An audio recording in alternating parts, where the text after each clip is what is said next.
All right, streaming. You're just fine. Oh, cool. That's great. Hey, well, welcome you. Glad. Let's see if the camera's tracking with me. Dun, dun, dun, dun. No. Dun, dun, dun, dun. Yeah. Is it tracking? Come on. Keep up. Keep up. Robots. There we go. Good. So all this new fancy tech, it's actually difficult to keep up.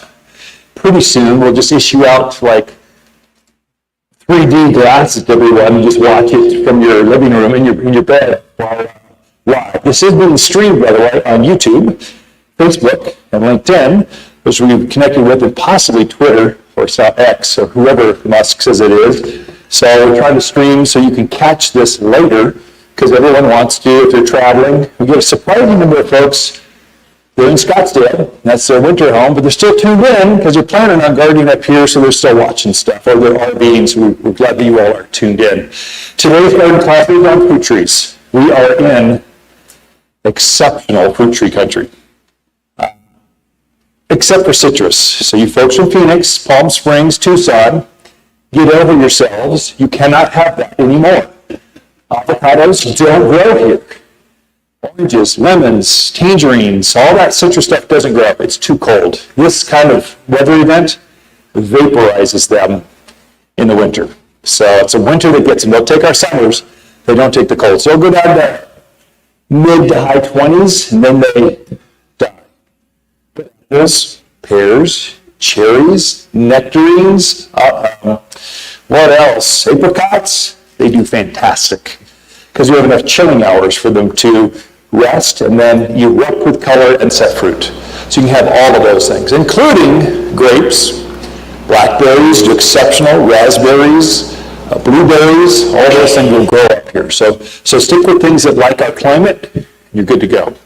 I will go over pollination rates, over chilling hours, our zones, because you need to know that kind of stuff. Because if you don't know it, you'll make a mistake and get a variety of apple that will grow up here, but it will never fruit. So I want to cover that. But before we start, let me introduce myself. Hi, my name's Ken. I own the Garden Center. And so I'm second generation owner. How does Ken Lane come to own Waters Garden Center? What was he thinking? Wasn't it Lane's Garden Center? Well, I married a very pretty gal. Harold Waters had 4 daughters, and I took a fancy to the youngest daughter. And so Lisa Waters Lane and I own the garden center now. And so she's working down the store. You'll see a real pretty blonde down there. That's Lisa. And I own it. My daughter, Mackenzie Lane, she is next generation training to take it. So we've been open this spring open house, which will be, I think it's March. It's a weekend of spring. We'll make sure you get the announcement. Is our 62nd spring open house, and we bring our growers in. We're trying to fill the garden center up right now. There's plenty of seats over here. We're all gardeners. We don't have bubbles. Just come on in. There you go. Good. So 62 years, and we fill the garden center up right now with all this year's spring new introduction, and it starts with fruit trees. So last year, the lots are getting smaller and smaller and smaller. And so it used to be we could have an orchard. You need cross-pollinators. We need 2 apples. 1 apple doesn't pollinate itself, and it takes 2 to commingle. And they can't be the same. It can't be a Honeycrisp pollinates a Honeycrisp. It's got to be a Fuji pollinates a Honeycrisp. It's got to be a Bing cherry pollinates a Stella cherry. They got to be 2s. So last year, we went deep into the specialty stuff, fruit cocktail trees. Here we have grafted, this is the artistry of gardening, but we've grafted 3 or 4 or 5 different varieties of fruit on the same tree. And now you've got one tree that pollinates itself, and you can harvest Honeycrisp, Fuji's, Galas, all off the same tree. It's called a fruit cocktail tree. Or sometimes we'll either graft them or we'll plant 3 trees in the same bucket. So sometimes we'll twist them together, we braid them, we do some fun stuff, basically because we get bored. We've sold thousands of fruit trees in my lifetime. I just want something new and fun for me as much as it is for you. And so we'll put 3 or 4 trees in the same bucket, and then they grow into one tree. Now you've got Galas, Honeycrisp, and Fuji's all on the same tree. So they're called fruit cocktail trees. So we specialize in that. We started that last year and it went gangbusters. We didn't expect it. And we ran out like within 3 weeks, we're out of fruit cocktail trees. Where do we get more? And so now we've upped our game. We have more this year. So we'll see how that goes. But I think it's because these smaller lots, you only have room for 3 trees back there. But I want peaches, apricots, nectarines, and pears. Well, now you can have that by planting cocktail trees. Okay, so that's what that is. Your grandparents grew individual, Stella cherries. And they needed to have a Bing cherry to cross-pollinate these things to get fruits on both. They'll actually pollinate themselves. If the male and female on the same plant, they help each other. The other thing to watch, this is the curse of Arizona. So we are up in the mountains. We are not in Scottsdale anymore. Tucson is a totally different climate than we are. This up here, we're more like Sedona, Camp Verde, Cottonwood, Jerome, Prescott Valley, Prescott. You folks in Paulden, you're the same as us. You think you're so special because you're way out there with these big properties and limited water, but you're the same zone as us. So what we need to focus on with fruit trees are chilling hours. We're trying to get varieties that bloom as late in spring as possible so we get out of the threat of frost. If you get I'm embarrassed sometimes, but that Home Depot buyer, sorry Home Depot, but deal with it. They bring in plants. They're going to give me 50 of those for every one of my stores in Arizona. And the Tucson store, the Yuma store, the Phoenix stores, the Prescott store, they all get the same variety, and they're all desert varieties. Those will grow up here. That desert apple will grow up here. But it will bloom in February or March, way too early. And you're doomed. You'll never get fruit because you can never protect it enough.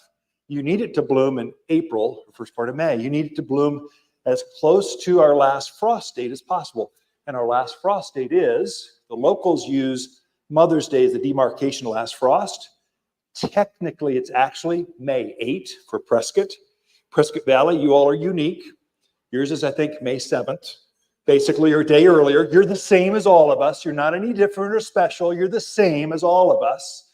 And so we use Mother's Day as kind of that demarcation, but just be aware that's a 100-year average, May 8th. So 50 of those years, of the last 100 years, was the end of April, was the last frost. The other 50 were middle of May, but it averages May 8th. Just be ready to protect, cover, and just watch after your fruit trees. If they're in bloom or they're in fruit, if that freezes, it will kill that blossom or that fruit. Okay, it's just like putting a plum in a fruit tree in a freezer. What's going to happen when you pull it out and thaw it out? It's going to be mush. Same on the tree. Only they're even more so because they're smaller. Am I good? Okay. Testing. There we go. So we got you folks online. We're beamed right into you. So you got audio.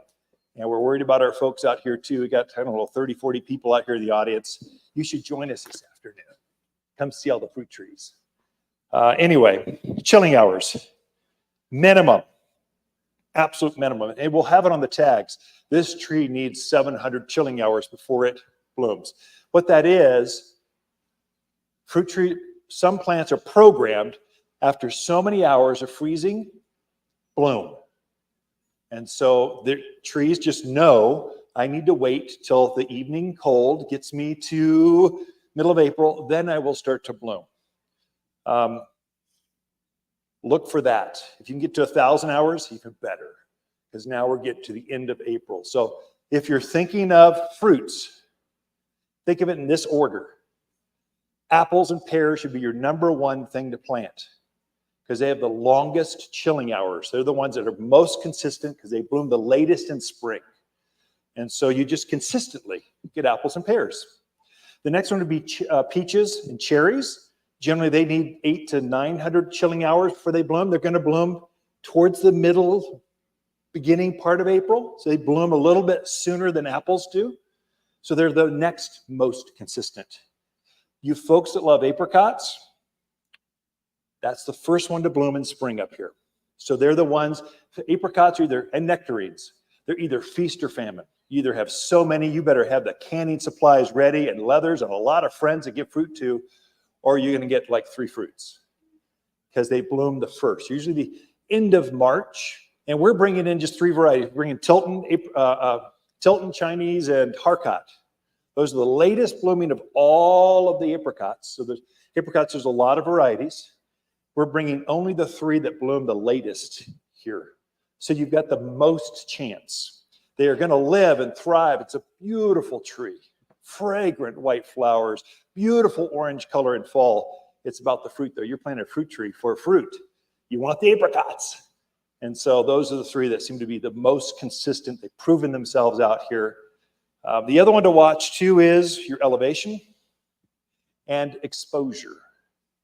When you're planting fruit trees, it seems like there's this weird thing in gardeners' heads. They want to plant it down at the valley where the dry creek runs or some seasonal creek runs. They want to plant it down there because maybe the moisture will help it grow and nurture it. And that's how on TV, it's where the ranch always puts it down there. Don't do that. That's where all the cold air settles and runs. And you'll see this as you walk around your neighborhood. You'll walk down, you get towards that dry area. It's colder down there. So you're actually exposing them more to cold. You're better off putting them at the upper side because warm air rises, or closer to the lawn because lawns throw off heat. Plants help each other, or closer to the house because your house is an amazingly inefficient use of any kind of, it's a heat source because you like to crank it up to 72 right now and that just bleeds out. And plants feed off of that. It helps them. So you get better. So if you're going to put your apricots or nectarines, put them uphill, closer to a lawn, watering things, where other flower beds, because they'll help each other stay warmer in the spring of the season. Your opportunity for planting is exceptional right now because the ground is not frozen. Underneath this snow, it is completely thawed. The snow is insulating the ground.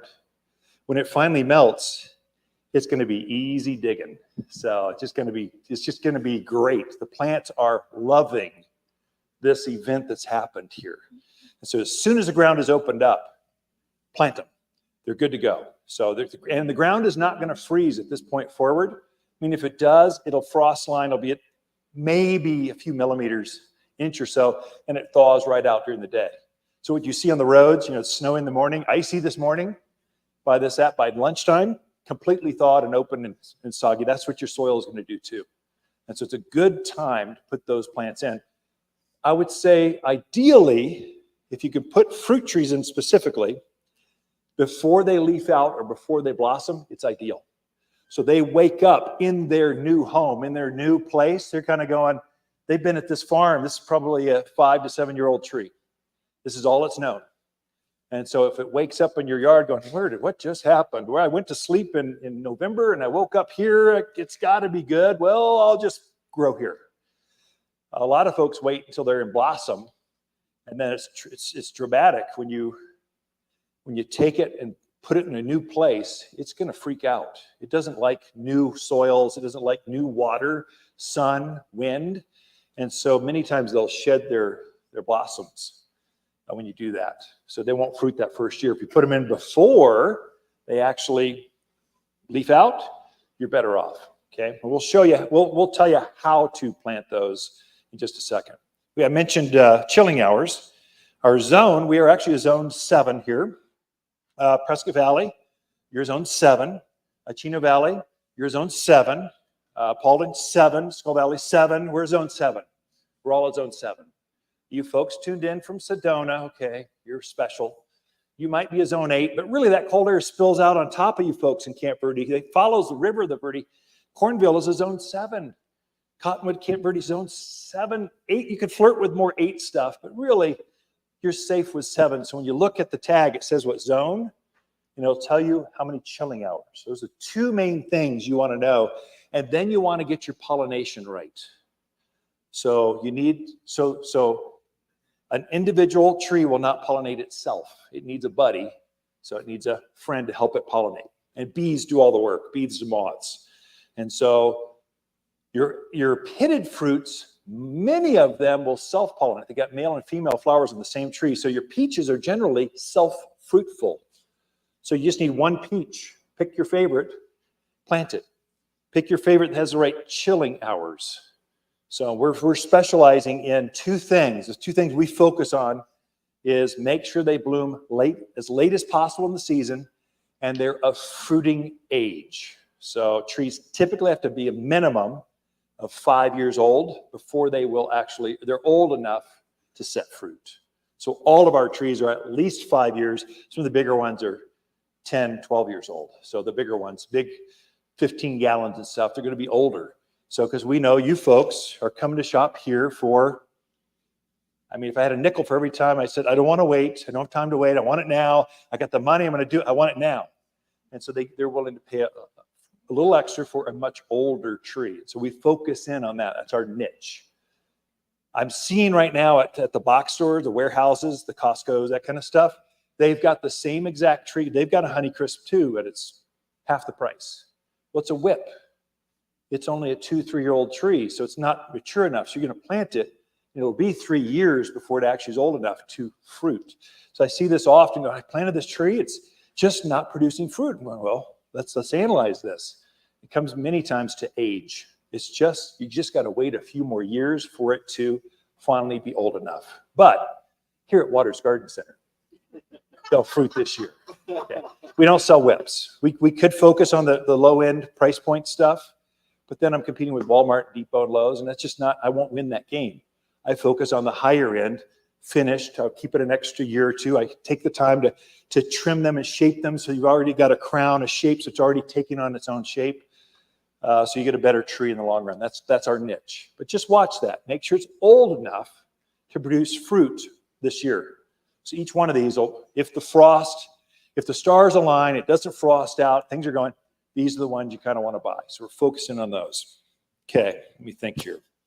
I've done zones, chilling hours. Let's go over some varieties, and then I'll go over how to attract the bees into, yes, Richard?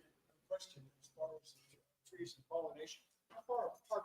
That's a good question, yeah. How far apart should trees be for the bees to pollinate for you? So bees are not very smart. We give them way more credit than they deserve. They basically travel in lines, straight lines. So if they can travel from here to there and they can see it, they'll pollinate it. If you put any structure in between them, they are dumbfounded. Just go, well, I just go over here. So don't put a barn, don't put a house, don't put a garage in between the trees, and you're good to go. That being said, your neighbor's yard can pollinate your trees too. Because as long as it's straight lines, as long as they can see them, they're going to go for it. They're going to go, I'm done with this one. I'm going to take this pollen back, and they're going to pollinate those back and forth. Okay, so while we're on that, I'll just cover pollination too. Some tricks I do to attract more bees. And what we're finding is the domesticated bees, those that they put in boxes, they take it to almond farms and different farms, that's in decline. There's some mites or something's going on. We don't know if it's chemicals, imidacloprid, or there's some weird stuff going on. We've got it, universities are trying to figure this out, but we're having colony collapse. On the opposite side, the wild bees, we're actually seeing an increase. They're actually healthier than ever. So we're watching this very closely because no bees, we die. I mean, there's nothing's going to pollinate. We need them. But in your backyard, you're not dealing with domesticated, you're dealing with wild populations of bees, most of us. There might be one neighbor that's doing beehives. That's kind of weird. That's kind of unusual. But surprising how many beekeepers we have here. Just backyard, that's their hobby. Some people brew, some people still, some people garden, some people do bees. And so this is their thing. So you might have one of those in your neighborhood, but really mostly you're dealing with wild bees, probably wild honeybees, a few mason bees. They're smaller. There's a few different kinds of pollinator bees out there, and they all live here. So they're the ones doing the work. They just need to be line of sight for you. Also with bees, if you ever, just so you know, especially if you're from the Midwest and that kind of stuff, you hear the word killer bees sometime, or Africanized bees. If you get a hive that shows up in your yard, don't go near it. They're all Africanized anymore. Just assume they're going to come kill you. Just stay away. Call a beekeeper. Call us. We'll get you the name of a beekeeper. Just assume they can be dangerous, just so you know. It used to be 20 years ago, there's mostly were honeybees. The European honeybees are very docile. They aren't aggressive. But if you wake up an Africanized colony, they're coming for you in force. run inside as best you can. So just get out of their way and just respect them. And they love irrigation boxes. They love certain areas. That grill you haven't used all winter, and they're going to come through. Another interesting thing, if you get to witness this, it's a gardener's delight. The hives will start to separate in March typically. First, it's kind of weather related, but they'll kind of go, the hive's too big, there's not enough flowers, keep us all going, and they'll separate. Half the colony goes this way, the other half stays around. If you get to see that event, so the queen leaves and she takes half the hive with her, she'll get tired because she's big, lumbering giant that never uses her wings. She just stays there, but she gets real tired real easy. And so she'll camp out in your willow tree or your cottonwood or your someplace up here, and it sounds like a freight train. Literally, the sound is so loud. It's terrifying, actually, but it's actually an honor to see that. And she gets tired, she'll land, and all the other bees will surround her. So there's this big ball of bees. It's freakish. They're not going to build a hive right there. They're just waiting for a few hours, and then she'll go, okay, let's go, guys. Woo, and she takes off again. So just kind of know you're in bee country, and that's going to happen sometimes.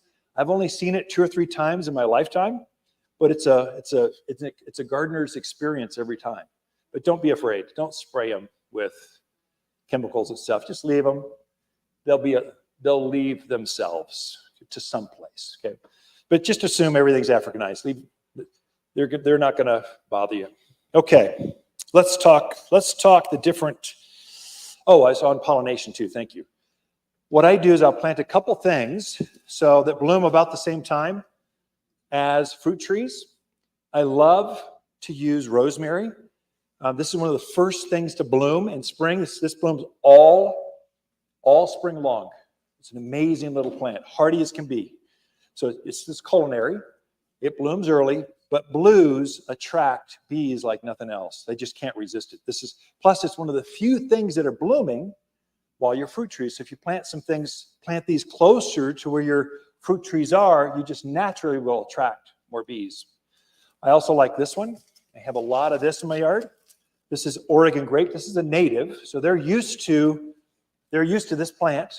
This will bloom all spring long, and bees love it. Bees, their 2 favorite colors are yellow and blue, so they just like that. So this is one you could do as an underplanting or just in the raised bed next to, and it's going to woo or bring in more of those bees to your gardens. Okay. This is a bush. It does actually put on a little berry. It's called Oregon grape, holly grape. Has a little tiny grape-looking fruit on it. It is edible. You'll see some farmers market jams and stuff made with it. Quite honestly, I've never been able to grab one because the birds love them so much. They'll eat them before you do. So yeah, it does have an edible fruit. Deer and rabbit proof, yeah. Nothing eats this. It's wild. It's a great little evergreen. This is how it looks in winter.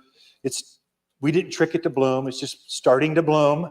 It's getting warm enough. All the winter blooming things, they're blooming. There's no holding them back. So the Linton Rose is in bloom right now. That is Oregon grape holly or Mahonia. So this just came in last week. This is a winter bloomer. This is called Linton Rose or hellebore.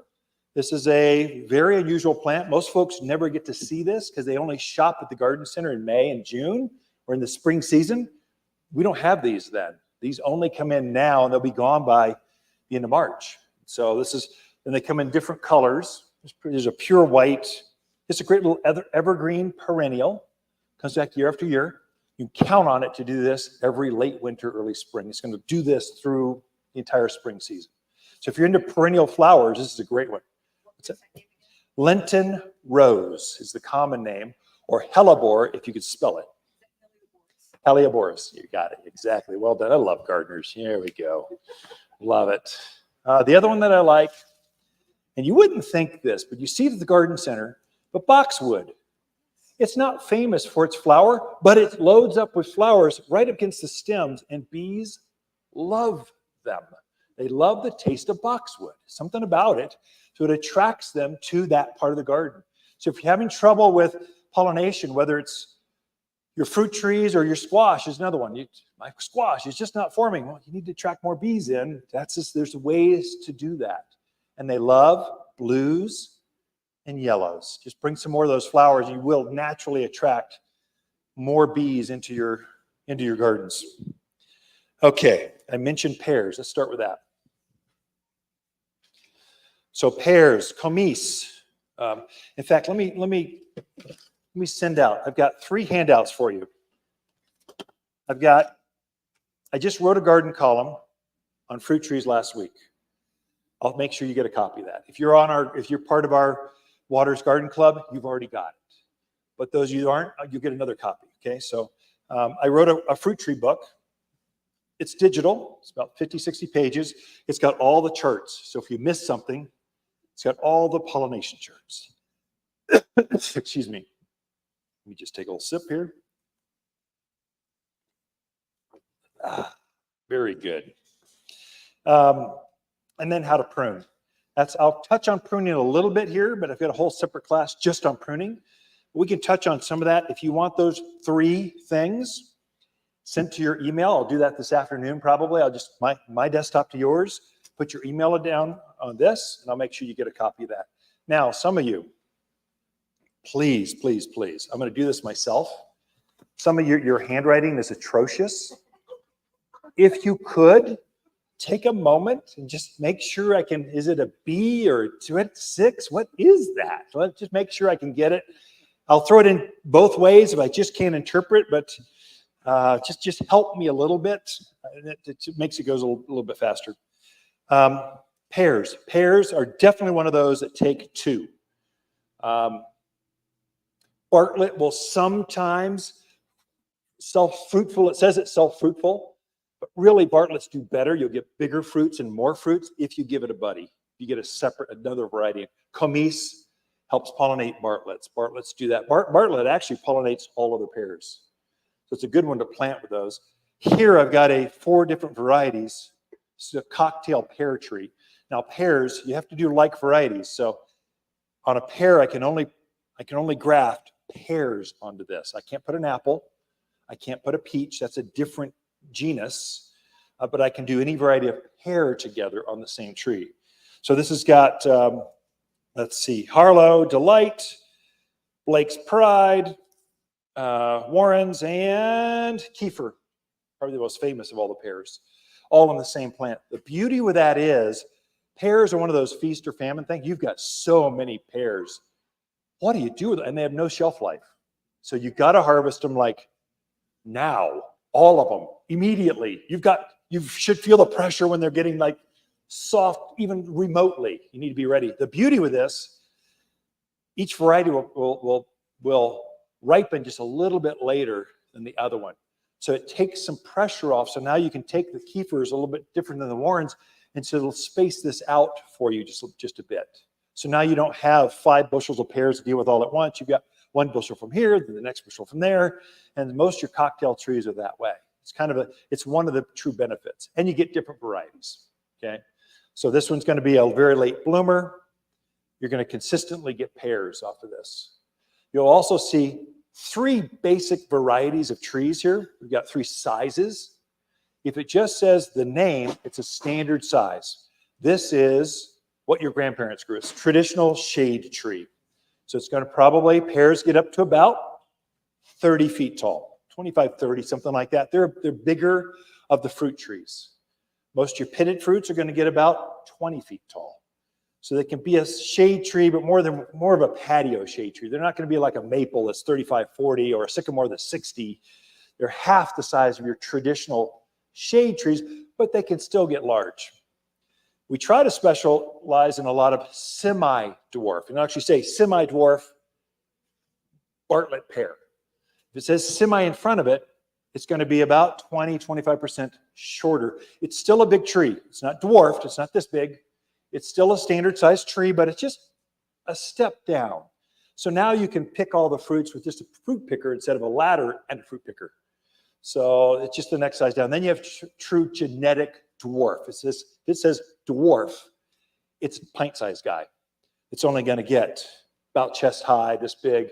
Truly, your production's not going to be as heavy. It's going to be lesser because it's a smaller tree. You're not going to have as many fruits, but they will be traditional size. If you get a dwarf peach. The peaches will be just like the big tree peaches.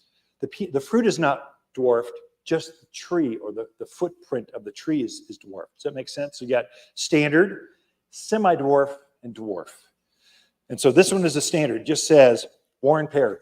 If it just says the name, it's going to be a standard size. So apples and pears traditionally get about 30 feet tall. Your pitted fruits are going to be about 20 feet tall. It'll range a little bit, and you can control that quite a bit with pruning. Once it gets up to size, if you don't want any bigger, don't let it go any bigger. Just prune it back every now. Now is the time when you prune all your fruit trees.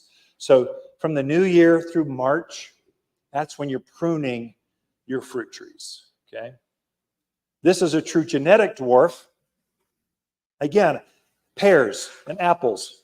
If you don't know where to start and you like pears and apples, start there because they're the most consistent at fruiting at this elevation. Anyway, when you're placing fruit, here, put this down. Blueberry will come back to you. Let me show you a true dwarf. And you can just tell, this is called a pixie peach. You can just tell, it's a dwarf.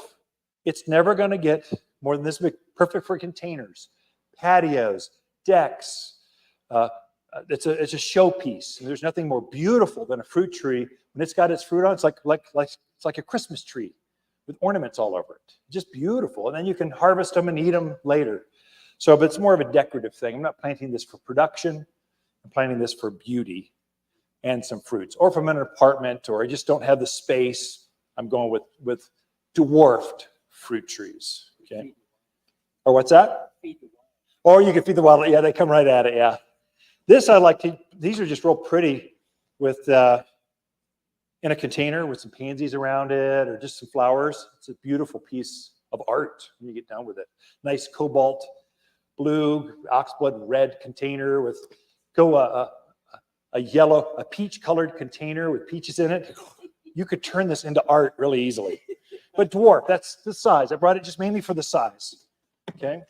The other benefit with dwarf, true benefit, if you're up in Groom Creek, or the Highland Pines, up in the elevation areas where it's just frosty all the time, it's really hard to grow.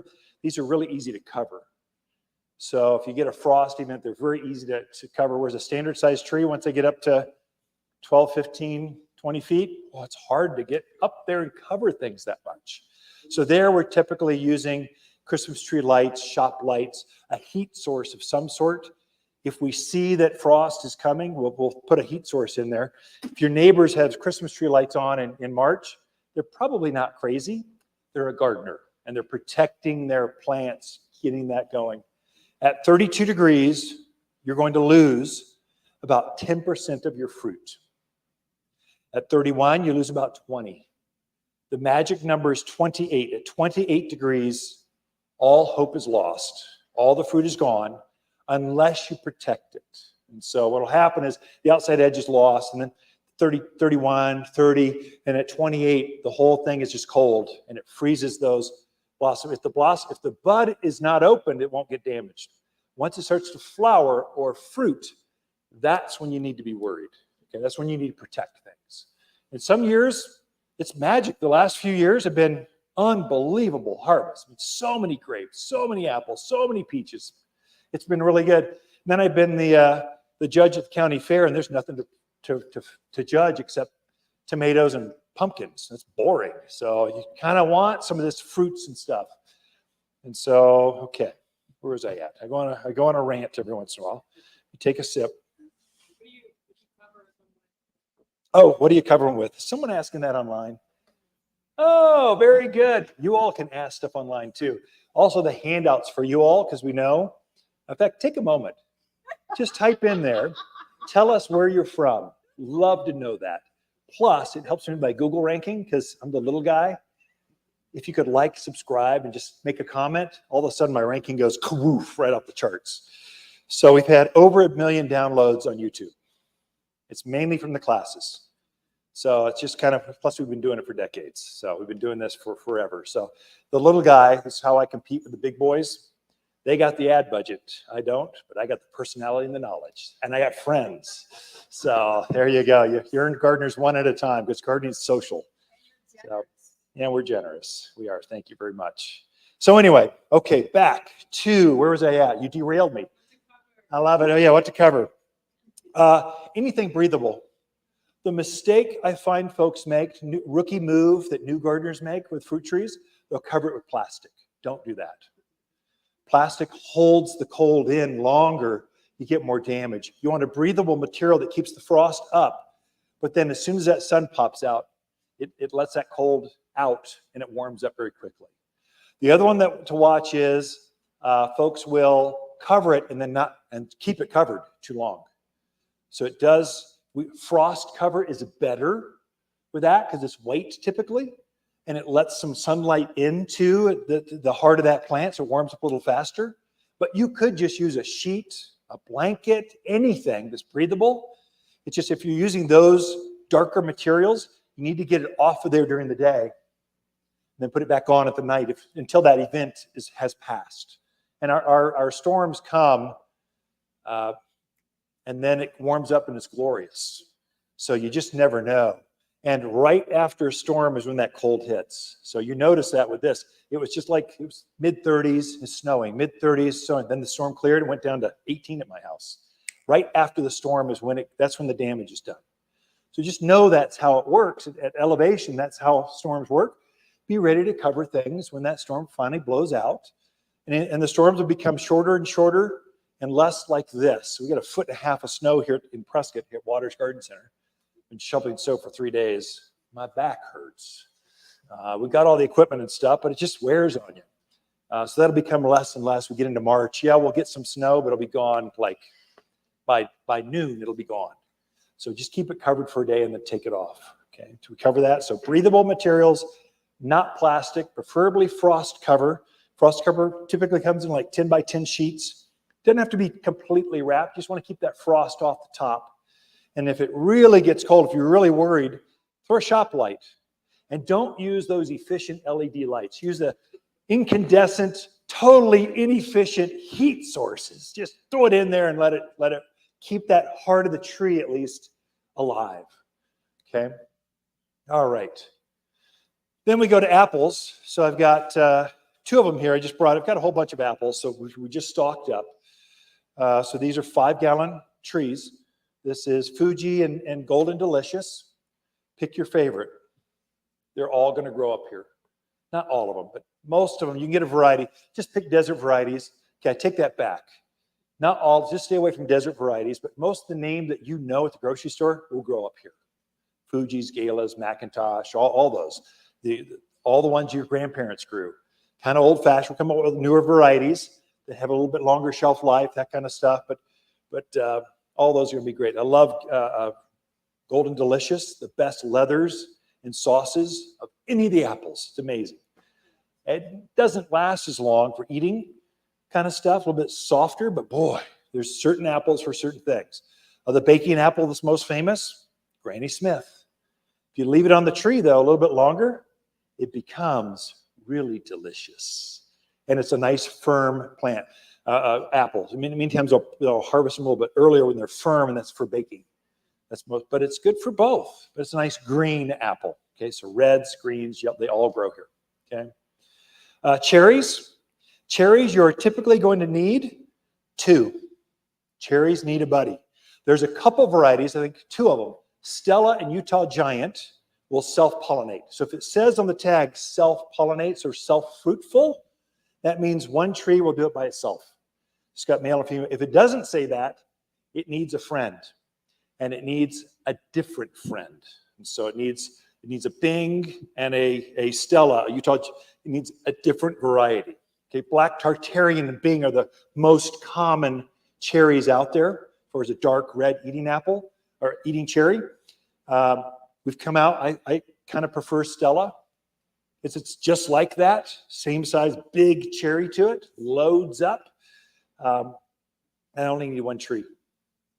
So Stella is self-fruitful. Okay. The other ones are, what do I got here? Apples again. Again, this is a 4-in-1 apple. So this has got Fuji, Golden Delicious, Granny Smith, and whatever this one is, Gala, all in the same tree. So this is Gala, Granny Smith. So each branch is a separate or different variety, and they all bloom and help each other pollinate on the same tree. Okay, so if you have a smaller space, the definition of an orchard, I'm just quoting the encyclopedia right now, 7 trees or more, you have an orchard. Under that, you have a backyard garden. So 7's the magic number for, yeah, I have an orchard in my backyard. If you got 7 trees, you got it. Now, I don't know how you define that where I've got 4 trees right here. I can use 2 of these, and I now have an orchard. Could be that. I think it's actual physical trees, okay? Stella cherry, this is a Stella, straight one variety. So if you see multiple tags, it looks kind of trashy, but we're trying to help you see what the varieties are that we tagged. So this is probably a 7-year-old tree that we started grafting. We took the whip. A couple of years in, we start grafting the different varieties on. We're growing on an extra couple of years. Then we shape it a little bit, going on for an extra year. Then finally it shows up at the garden center ready to plant. So this will produce fruit this year. It is a fruiting age. Yeah. Yeah. Oh, good question. So his question was, for you folks online or over here, he buys a plant, he's buried in snow right now, he can't quite get it in the ground yet. How long can it stay in the pot until I have to put it in the ground? As long as you need. I'd say put it in this spring sometime. We're bringing in truckloads of trees, enough to get us through the next few months. It's not like we're protecting them or putting them in the ground. They're in the buckets. We do watch the watering, so we're going to water it probably every other day or so. I do it if you could before it flowers. Yeah, definitely. You'll get fruit this year if you do that. If you wait, it'll grow. I'm trying to get you the most chance you possibly can for fruit this year. So actually what the book says, it's either fruiting or it's rooting, because it's taking all that carbohydrates. It's either forming those 2 things, roots or fruit.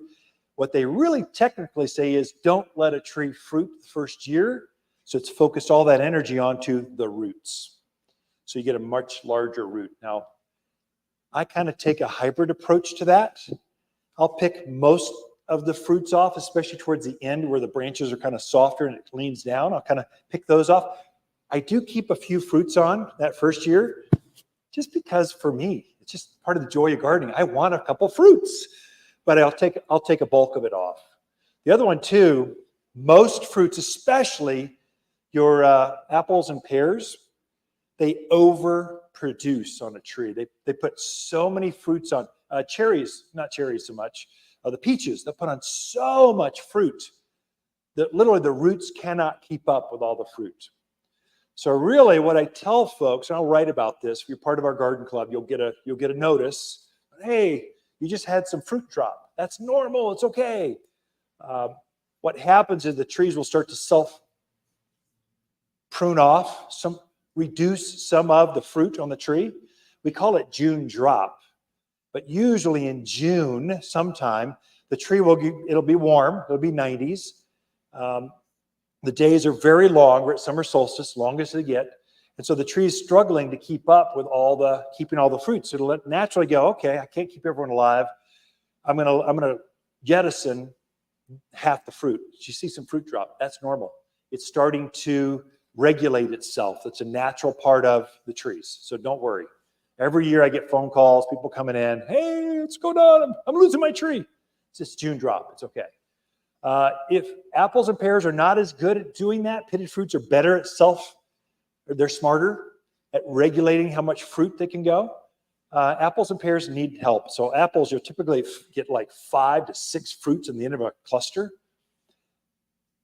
Into May, June, as soon as you can tell which fruits are stronger, so out of that cluster, you see a couple of them are bigger, obviously. You go, whoa, and the other 3 are kind of scrawny. Pick those scrawny ones off. Self-prune, help the tree. Just kind of pick them right off. That way it focuses all of its energy on those remaining 2 fruits, and now you get nice, big, juicy apples instead of 5 little tiny scrawny apples. Okay, so that's a little technique that'll really help you. And that's really helpful for apples and pears, I notice. The pitted fruits, things, plums, cherries, peaches, nectarines, they're good at kind of regulating themselves. So less need for that. Does it make sense? Okay. Usually into May, June, that's when you do that. Cherries, Red Haven, Flavor Top, nectarines. Those you want to grab early because I will run out of nectarines. I always do. I always run out of apricots. Just grab them. Now you've got the best choice. Grab them, put them in the ground when you want. As soon as the ground thaws, your opportunity is, that's going to be, how long does it take the ground to thaw here? By this time next week, we're going to have no snow. Unless there's a storm come through again. It melts pretty fast. As soon as it melts, easy digging. The ground's going to be soft. We'll tell you how to put it in the ground in just a second. But nectarines are another one. Salad tree. This is 3 different types of, this has got plums. This has got peaches, and it's got nectarines, all the same tree. So they're the same genus. So I can graft different varieties, but really they're all the same. They're the prunus genus. So they're not going to reject this DNA kind of stuff. They're not going to reject that grafting into it. Okay. All right. I did bring a couple other things too. This is a blueberry. It's about to go into fruit, into bloom. This is what they look like. Now, if you're a big thing, you're from Minnesota, you love sorry, I did that injustice, but anyway, I like accents. I also have a radio show that I do every week, our podcast, daily podcast, and it's just fun to play with words. Anyway, this is a blueberry. Blueberries do well here, but I wouldn't start with blueberries. I'd start with blackberries and raspberries, marionberries.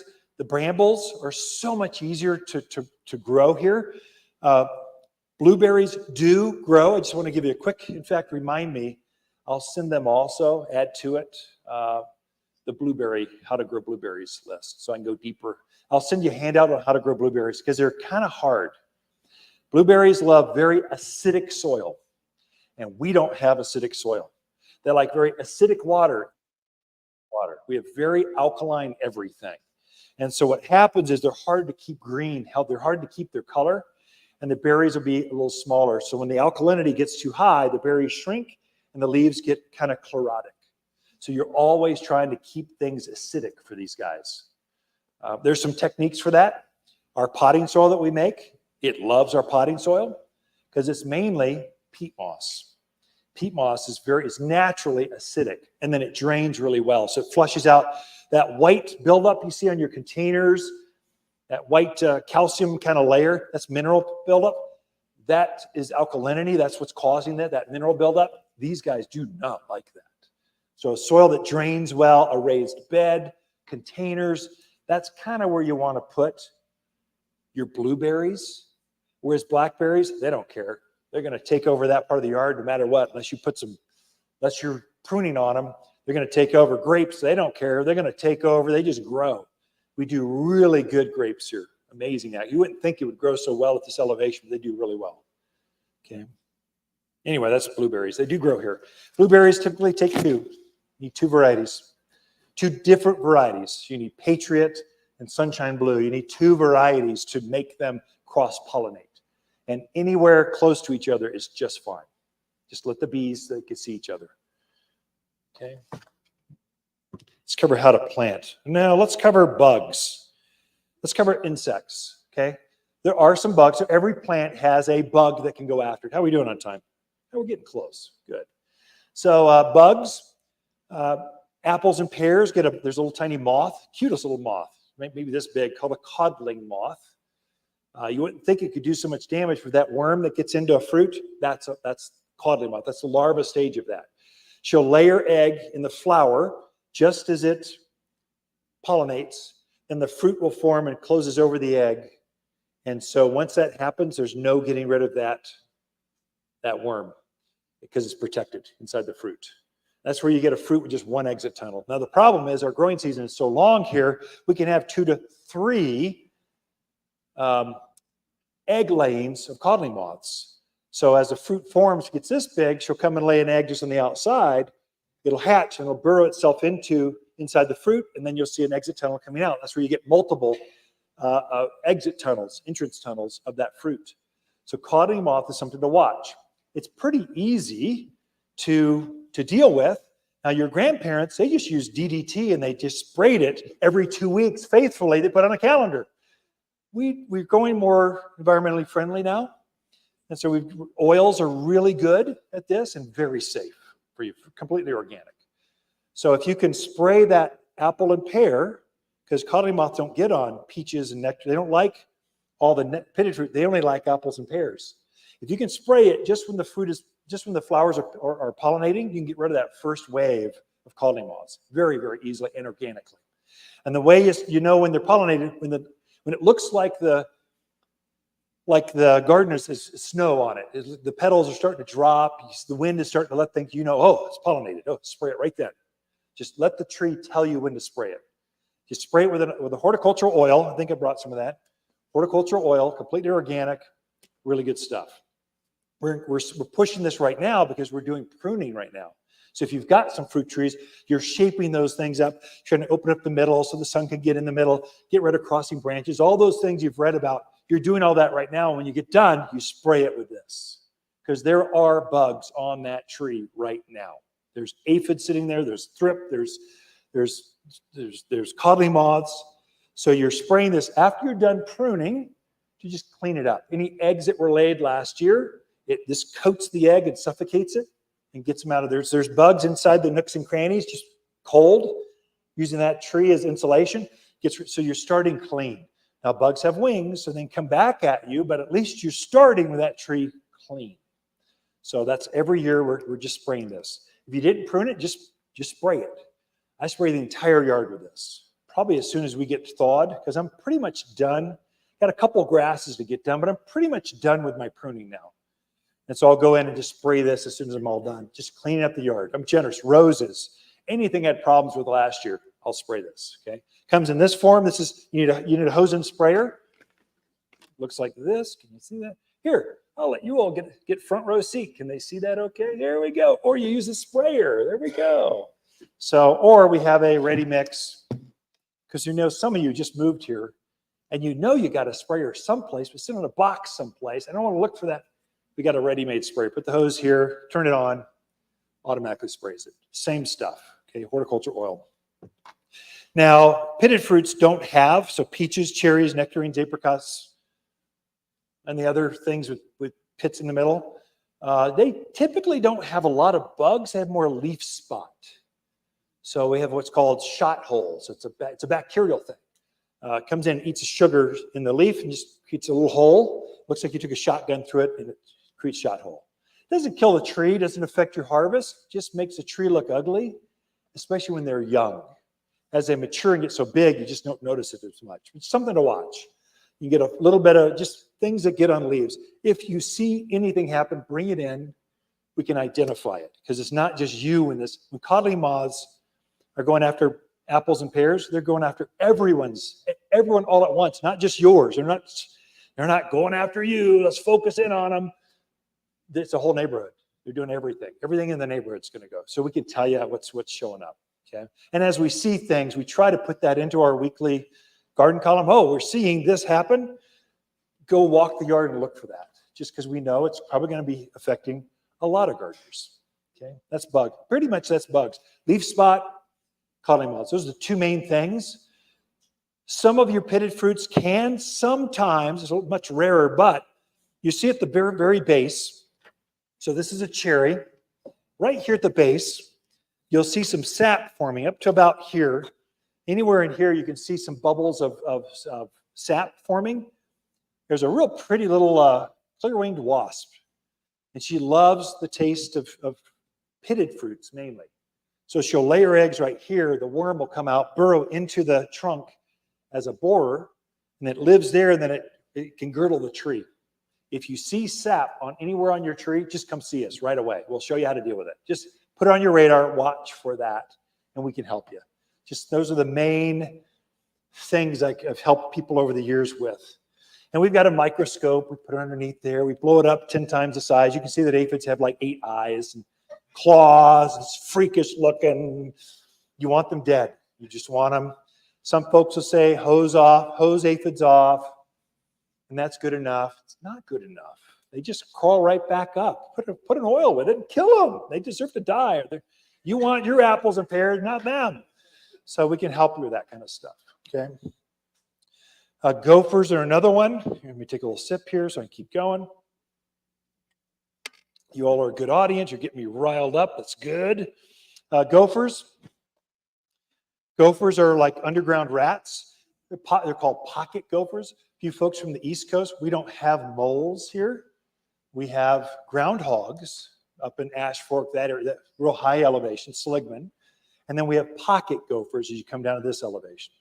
It's a little tiny rat with big buck teeth, and they have a pocket, a flap of skin underneath their cheek that they kind of throw dirt in there. They run out and they throw the dirt out, and they have mounds of dirt that show up.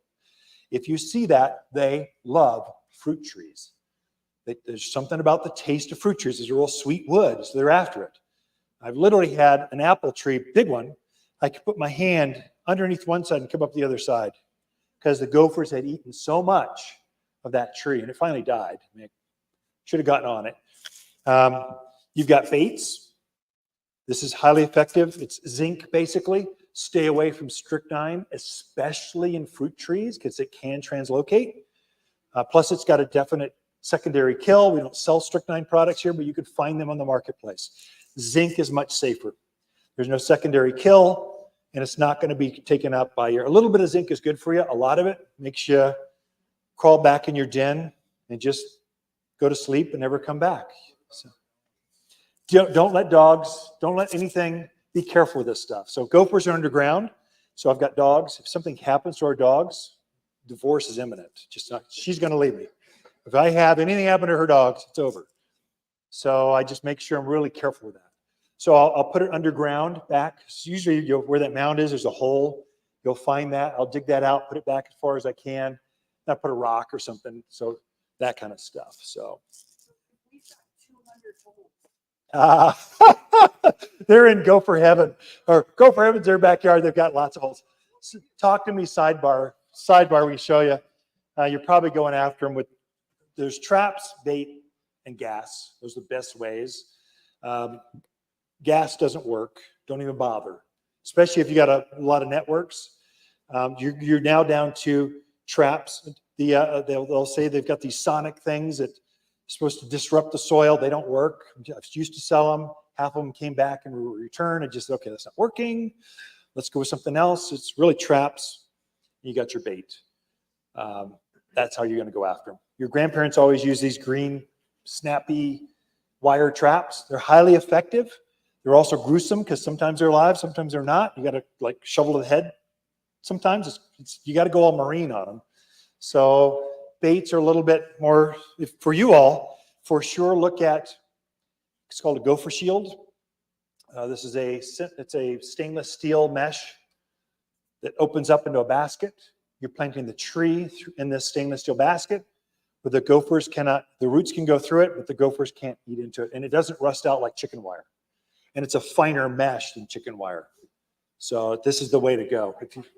It's a hardware cloth, yeah, just made of stainless steel. It's finer than hardware cloth, but these are just big baskets. Here we can show you what they look like. This is for a 15-gallon. We make them in 5s and we make them in 1s, but it's just a big old basket that you plant the tree in. It's not good for established trees that are already in the ground because you can't put this around them. It's for brand new plantings. And so if you're doing brand new trees, good way to go. If you've even seen rumors of gophers, just plant them in this. It keeps them out, keeps the tree healthy. Anyway, I'll put that away later. Okay. How to plant. So let's just take this cherry again. This will help you a lot for more success. Now you get all kinds of rumors. All my trees are warranted. I want them to live or it costs me a lot of money. Plus, I just want you to be successful because I think if you're successful, you're going to come back and buy another tree from me again later. It just makes good business sense. Plus, we're gardeners. I want you to succeed. That's why I'm sharing information. And you'll do the same for me. It works that way. That's gardening. When you're planting this, your hole is only as deep as the bucket. You do not need to go to China You retired contractors, this is hard for you. You got the backhoe back there. You're like going, I've seen guys this far down and deep. I'm going, what are you doing down there? Get out of that hole. You only need to go as deep as this. The roots do not go down. They go sideways. They naturally know where the water and the food is. There's nothing down there except for caliche, boulders, clay. It's just, they're going just underneath the surface. So when we do get a rain event, they can pull up as much of that as they can. So if that's the case, you're only digging this deep, 3 times as wide, saucer shaped. That's your hole. Okay, you take the dirt, put it off to the side. Any debris that's bigger than a golf ball, screen it out because that's just going to heat up in summer and it just heats up. It's too big a particle to hold any water molecules. Just screen that out. So any old roots, they decay and they break down. They take nitrogen from the roots of that plant. So get that. So some of you are going to dig it out and it'll be fine. Some of you are going to hit a boulder. And by the time you get that boulder out, it's like you have no soil left. So you need to fill in with some topsoil or something. But most of us have a few, you poor folks in Prescott Valley, you got these potato-sized rocks just rise up out of the ground as it rains. Screen those things out. What you're going to be left with is either sandy soil. If you're closer to Granite Mountain, it's this crushed granite stuff where water just goes whoosh right through. Or you're out in the valley areas where you have heavy, dense clay. That's the entire 69 corridor, all the way to Quartz Junction, heavy clay and caliche layers. You'll need to add some compost for both sides. What I talk about is you'll need a bag of this, mulch. So this is compost. Now you folks, mulch in the Midwest means bark. This is not bark. This is a compost like a mocha. It's composted for a year, broken down, and now we screen it down to 1/4 inch minus. It's real fine particles. So we're adding about 25% mulch to your native soil. We're blending that together, using that to backfill around the root ball. If you hit a big rock or something, you need some extra, you could go up to 50-50. Any more than that, it gets too soggy. We need to switch over to topsoil, that kind of stuff. You need fill up, you're doing topsoil. And our topsoil basically is this with a lot of sand in it. So it's just a filler material. Okay, this is going to, we also load up, and we don't tell my competitors, but all of our plants have mycorrhizal, beneficial microbes that attach themselves to the roots and they extend the roots out of your plants. It's a symbiotic thing that happens with plants. All of our plants have that. And so they feed off of mulch. So if you're adding some mulch, some organics to that, and then it's going to feed those so you have a bigger colony, so you have a stronger tree. So you'll notice if you put a Depot or Lowe's plant next to ours, 3 years later, ours is like way bigger than theirs, yet they're the same plant. That's the reason, the mycorrhizal stuff that's in it's the stuff we're juicing our plants at the root level because we want them to grow better. It's all about the roots. Okay, this is gonna, for you folks near Granite Mountain with sandy soil, crushed granite, it's gonna hold moisture up around the roots so it doesn't just flush right out. For you folks with clay soil, it's gonna keep that soil from compacting right back down. It's gonna keep it fluffier so the roots can get through it. Mistake I've seen some folks make, I'm going longer than I wanted, but I want you to hear this. Some rookie mistakes is they'll take some mulch, some native soil, and they do this layered thing. Instead of blending it, they layer it. Plants hate that. Plants do not like going through different kinds of soils. They like consistency, the same all the time. And so blend it first, then backfill. The other mistake I found a lot of folks make, this is the curse of Phoenix. So where's a good graft? This is a good graft. Here, this is a beautiful graft. There we go. So you'll see this tree. All of our trees are grafted. So we are taking a rootstock that performs better in clay soil, and then we're grafting the appropriate tree. This is a Harcott apricot. It's one of the ones that blooms later than others. Then we're grafting, right here, you'll see this nodule. This is the graft. Take the stronger rootstock, and we're grafting this tree onto it. Then we grow it onto this structure. Okay, so this is the graft. The big mistake I find most folks go, I don't like that graft, or deeper's better, I'm going to rain harvest, and they bury that. Don't bury any, don't get any dirt on any part of this. This should be the top of, when you get done, this should be exposed and the top. Don't bury it. Fruit trees, everything loves fruit trees, including crown rot, bacterial stuff. They love the sugars in the tree, and they'll go after it. So, and they come from the soils. So just keep this exposed, okay? The other one too is, this is, Phoenix says bury it, put it in a divot so we can rain harvest. Don't ever do that here. You'll drown your plant. You want to be at soil level or even a little above. You got heavy clay soil. You're out in that 60-acre corridor, the ranch, out by Hills, Prescott Valley, those new subdivisions. You want to be a little above. So I'd leave a good 2-3 inches of root out of the ground. Then I would mound the soil up to that and just feather it, just a slight mound. That way when we get our monsoon rains in August and September, it can breathe. At least that much of the root can breathe. If you put it below grade and you still have your drip system irrigating through, you can literally, we see a lot of damage of trees collapsing at the end of the monsoon season. There's 2 wet cycles here. March, there's a definite spike, and we're seeing some of that right now. There's this wet cycle that happens. And then August, September, there's this wet cycle. So in Phoenix, where it's 100 degrees at midnight, who lives that close to the sun? That's crazy stuff. Get out of there. Come up to God's country. No, I shouldn't say that. Go to Flagstaff. Come up to God's country. Anyway, here are so we get cool and things don't dry out. And so you want that plant to go dry into the evening. You want it to be dry, not wet, or you'll compound your problems.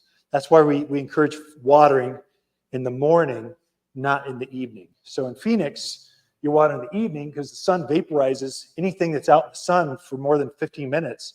Your dog, your wife, the water just vaporizes. They water at night. Up here, we don't do that because it cools down so much.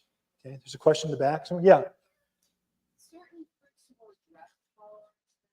Yeah. Are certain fruit trees more drought hardy than others? No, they're all the same. I would say that especially, so there are some trees more drought hardy than others. That's desert willow and some of those. Those are native, but they don't fruit. Fruit trees, as they produce that fruit, they're trying to take the moisture, all the nutrients, and store them in sugar form up in the fruits. They're sensitive to dry. They want to be consistent when that happens. So you want to be real careful when they start to bloom. You want to be consistent. Kind of be aware of the moisture, how often that irrigation is running or you're watering those plants. Because if they dry out, the plant they'll jettison the fruits to keep the heart of that plant alive. The mother plant is going to keep itself alive first, and then it will produce fruit. So they're all kind of the same. That's a great question, just tremendous question. The other one to watch too is fertilize. So I mentioned mix that mulch and food up, backfill around, pack it at soil level, or even a little above. I will fertilize them. I get all done with some fruit and vegetable food. So we make our own. This is completely organic food. So if you're a hardcore organic person, this is it. This is all the meals, blood meals and bone meals, all that kind of stuff. Pelletized, so it's easy to use. We blended it up in 6-4-4-7. So we put 7% calcium in this as well, because we know you're lacking calcium. And calcium is what brings out the flavor and the size of vegetables and fruits. So we're making a food for here, this elevation, for our plants. Sprinkle some of this around there. You're probably going to use this every 2-3 months while it is producing fruit. It takes a tremendous amount of energy for a plant to make that many fruits, that many apples or pears or cherries. Cherries by the thousands when they load up. It's crazy how many cherries there are. Good luck keeping all the birds off. But there's usually enough to share. So you have to fertilize a little more often here because there is no food, there's no topsoil, there's no food in your yard right now. You're going to need to supplement that. But it's super easy with an organic. Put some of this on, and usually it'll last, depending on how much you're watering, how much rain, up to 3 months. Okay, so I find about every other month, every 2-3 months, I'm adding a little bit more of this food to my berries, grapes, trees, that kind of stuff. okay? That goes for everything, your entire yard, whether it's an evergreen or whatever, but especially fruiting plants. The other one too that I find, just a side note, if you've got lilacs, things that bloom early spring, which fruit trees are part of that, they tend to be heavier feeders. So your most important feeding of the entire year for fruit trees is fall, Halloween. When you see the fall, aspens are turning color.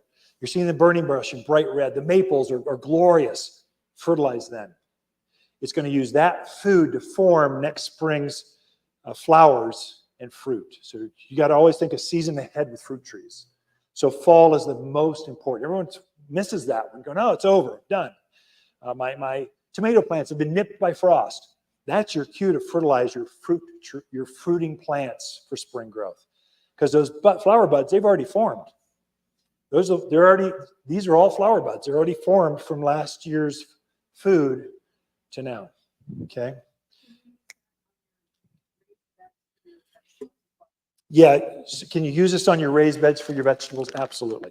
Yeah, absolutely. In fact, we just had a class, thank you, Mackenzie, for teaching last week's class, how to prepare soil. We said, put this on your soil along with your mulch manures and blend it to 1 shovel's depth now. Kind of just get it where the roots are going to be now. And then I'll top dress later in the season.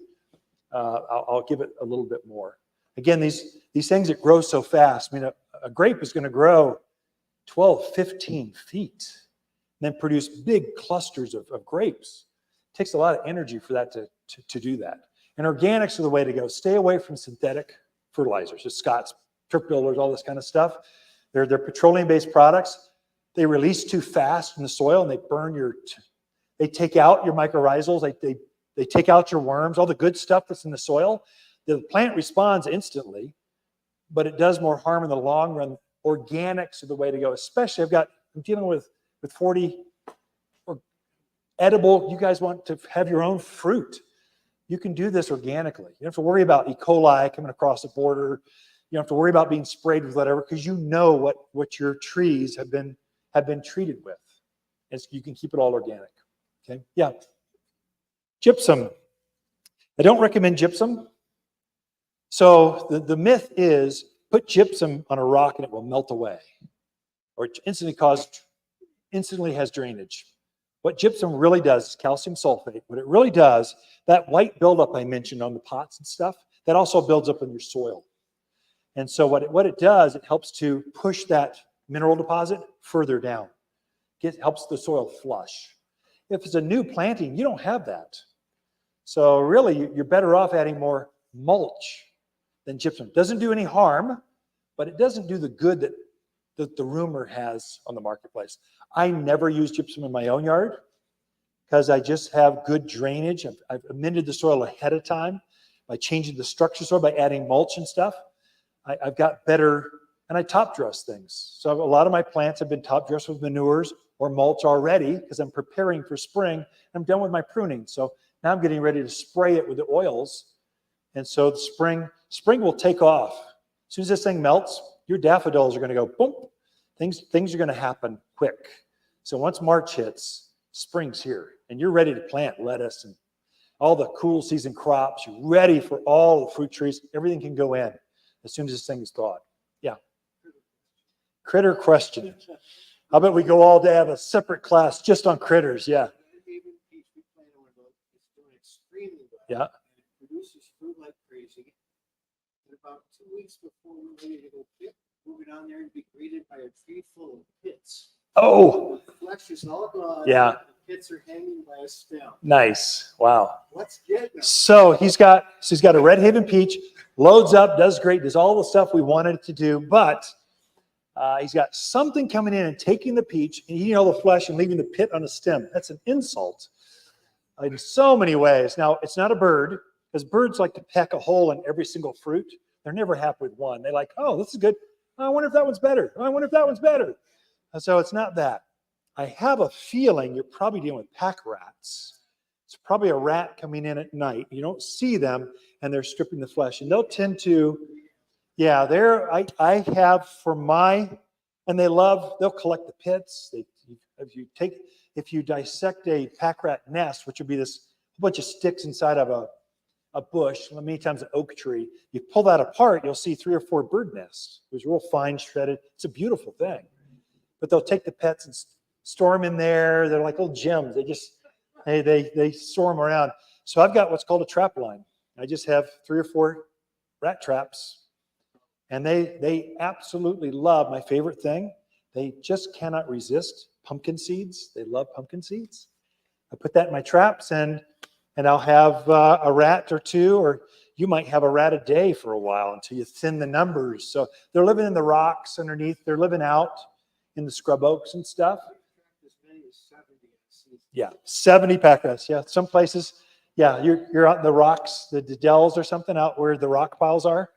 Yeah, that's where they love to be. I'm up in the Eagle Ridge area, and I'm a bird gardener, so I like to attract birds, not just hummingbirds, but all birds. And so I've got water, like a pond for the bigger birds, for doves. I've got a little water feature in the front for the little birds, and they're coming in for the water. And I've got a bird gardener, so rats, everything's going to like that. So I'll get field mice called voles coming in.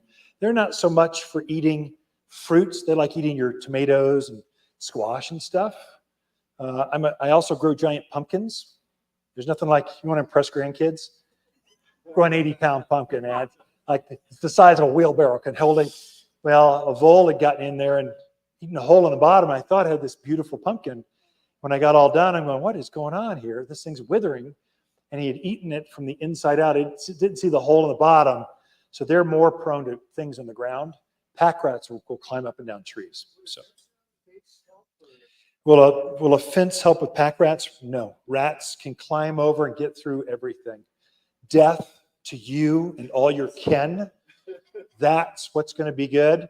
So in the front yard where the dogs aren't, I use bait stations. You can go down to Cal Ranch or Olson's Grain, the ranch stores, and they'll have rat baits and stuff in a little station. In the backyard where the dogs are, I don't want to risk that. So I don't want the dogs, you get some lab or something, they're just all stomach wrapped in fur, so they're going to go after stuff. And so there, I just used the traps underneath the deck. And that's where the grill, the hot tub stuff is. They were naturally attracted to those things. So I've got traps back there and bait up here. It's something to watch. Deer love the taste of fruit trees. Their fencing does work, highly effective. I would imagine antelope out towards the airport in that area, fencing would keep them out fairly easily. Javelina aren't a problem for fruit trees so much unless it hits the ground. They'll come in after. Javelina don't climb. So deer will actually stand up and nibble on stuff. And so you can pretty much walk underneath the tree because they'll prune it up to about right here. A little trick with deer in Skull Valley, we raised our family in Skull Valley. The deer and elk are thick. We had an orchard, and there we would plant a new tree, and we put 4 fence posts out about 4 or 5 feet away, so it couldn't quite lean in. We put field fence around it, so just this high. So they could, if they wanted, lean over and get to it. But we took dummy insulators. So there in horse country, you got to keep the horses off. They nibble on everything. So they put electric fence on things to keep them out. Well, deer know this. And so they know what those yellow insulators are. They make one for the top of a fence post. So you should put a dummy one. We never put wire in it, never electrified it. But they just knew, if I lean over that, I'm going to get zipped. I'll just stay away. And we let it get up to size, and we take the fence off, and they prune it up to this high where you could ride the mowing tractor underneath it and not ding your head. And so the other one is pruning wise. How low can you go? How high can you go? And I'm 6'1", and so I don't want to duck or ding my head. So all of my trees, all of them are pruned up to 6'2" or above. They're up to this high, just so I can walk underneath and don't have to think like this, or I can rake, clean, and do stuff. If you're 5'8", there's no, trees don't care. Whatever's comfortable for you. There's no right or wrong. I think it's fine. And we're not into fruit production. I mean, this is a shade tree. It's production. It's not, I don't need an extra 800 bushels per acre we're not dealing with that. So you're not grafting, you're not pruning things down. So easier for the labor to get through and harvest stuff. You can have a beautiful shade tree that produces fruit. It's easy to clean in your backyard. So I take a hybrid approach of things. Okay, yeah. Touch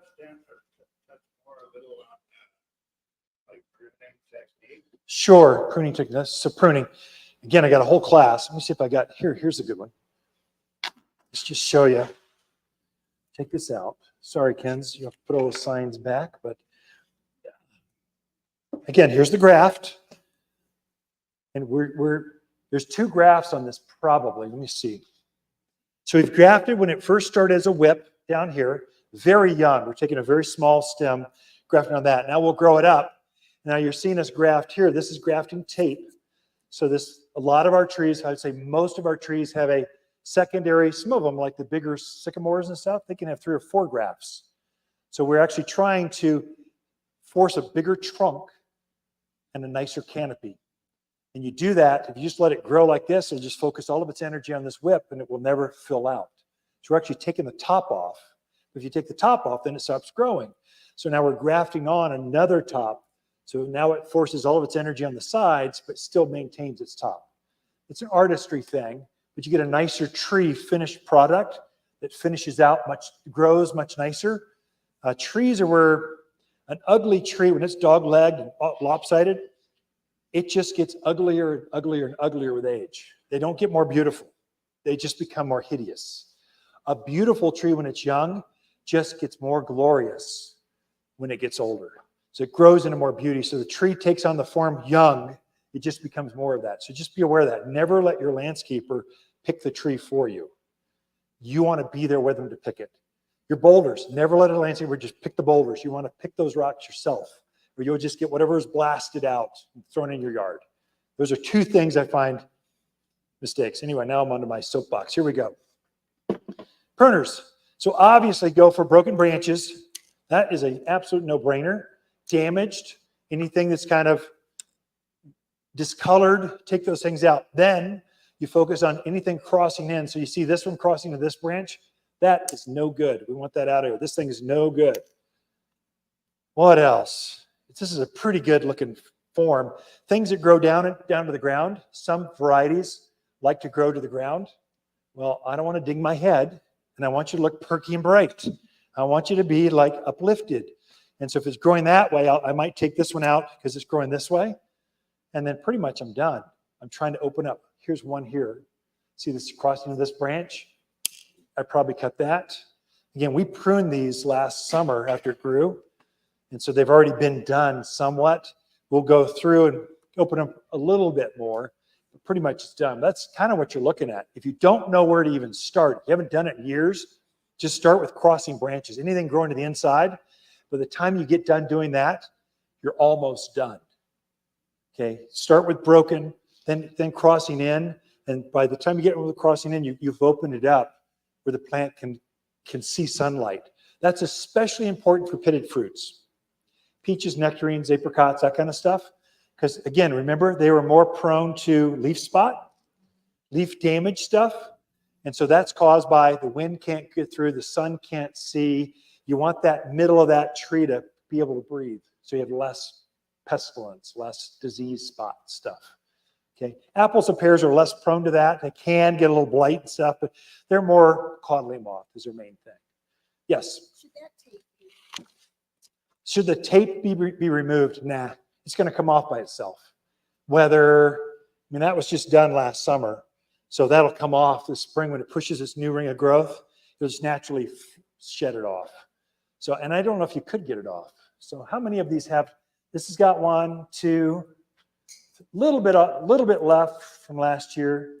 That one doesn't have any. So I'd say over half of our trees have got, every tree has a graft at the bottom. Most of the trees have at least 1, 2, 3 grafts at the top. And some folks are going, oh, is it damaged? No, it's actually a desirable thing. We've taken the time, the extra season to make sure the shape is going to grow better in your yard. You'll get a nicer tree. Yeah.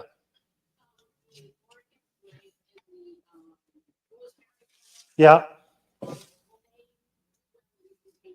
Yeah, well, Oregon grape and rosemary do great in containers. Yeah, these are weeds. They'll winter over. You can't kill them. Kick dirt at them, curse at them. They're still going to be fine. They're pretty hardy. The only caveat is rosemary, and now we're going way deeper. If your behind's getting a little hard, you're welcome to go. But we've gone 29 minutes longer than I wanted. But rosemary, because of that desert. So there's probably 50 varieties of rosemary. There's only like 3 varieties that grow up here out of all the rosemary, and it's a winter thing that are hardy enough to go through winter, especially your ground cover varieties. There's really only 2 that grow up here. I guess there's 2 or 3 of the bigger shrub varieties, but you know, if you're shopping at Waters Garden Center, we only sell. Yeah, we're not going to sell you. We're purposely trying to get ones. We are curating that mix so you are more successful. We're trying to bring in a little bit older plant, so it's a little bit more mature. So yeah, you'll pay $5 more, but you get a whole lot better plant. That's our niche. That's where our plants live. And that's how we get them to live. It's because they're a little bit more mature. We take an extra season to graft them and shape them better so you get better product. Older trees, we've held them longer so they're fruiting age now. So we purposely want to be a little bit more expensive with a whole lot more plant, a whole lot better, not just quality, but maturity type of things. Makes sense? Anyway, that's business plan.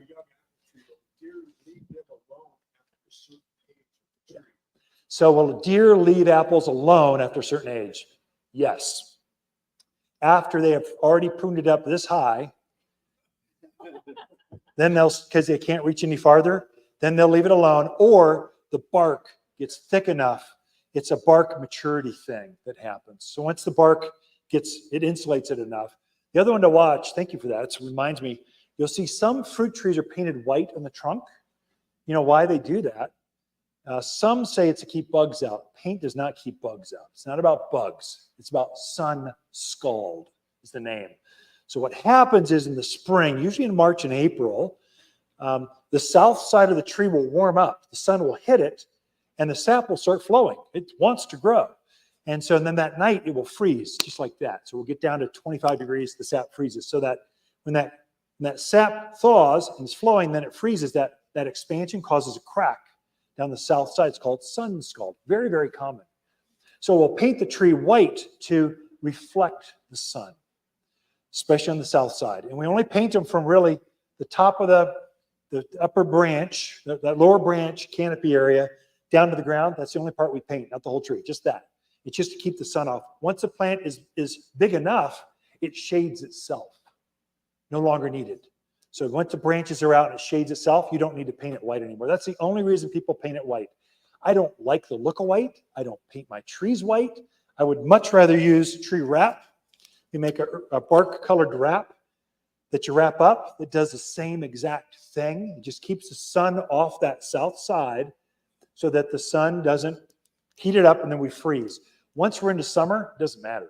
Sun scald happens in the spring, usually in March and April, when you get this freeze, when it's a nice day and you're taking off layers, going, I love living up here. And then it freezes that night. That's what causes that sun scald. It's always on the south side.